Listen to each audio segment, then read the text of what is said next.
Reverend Alan Story's church has a full congregation of refugees. He invited them in, now he wants them to leave, and for a brief moment during Mass they do, stepping outside. But not SHEMA NAHIMAN, a Muslim refugee who stays to pray. She fled violence in Burundi thinking she would find peace in South Africa. Instead, she found hate. No, South Africa is not safe. I am so disappointed in South Africa. People burnt my shop to the ground because I am a foreigner. We are not safe here. We don't trust the state to protect us. We want to leave this country to find a better place to live. And we will stay here until a solution is found. SHEMA is among hundreds of refugees occupying the church. They want asylum to another country. Some hope to get to Europe or North America. Others simply want to go home. SHEMA and her husband have a son, Yusuf, and a daughter, Aisha. Both were taken away by the city's child welfare agency. Although they were born in South Africa, like their parents, the children have no legal papers or status. Without proper asylum papers, you can't open a bank account. You can't relicense a car. How do you get rental? Who's going to trust you? So it's what I call administrative xenophobia.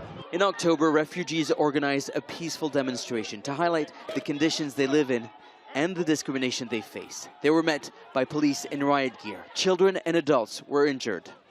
It's when the Reverend heard the sound of stun grenades and water cannons that he told women and children to use this door and enter this parish. They were later joined by men.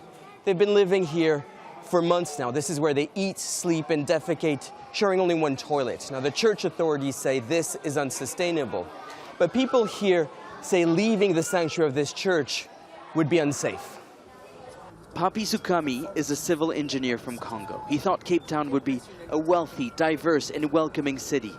But he soon discovered a city divided between rich and poor, and between races, living in segregation in a shrinking economy. The politician leaders, they are always saying foreigners are taking our jobs. They are saying to their people, foreigners are taking our house, our women. So they are blaming foreigners. They don't manage right the country. There is corruption.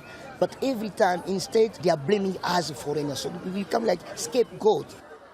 The city wants the refugees to leave this church, and so does Reverend Story, but he will not allow the police to remove them by force. In his sermon, he has this message for the people of South Africa.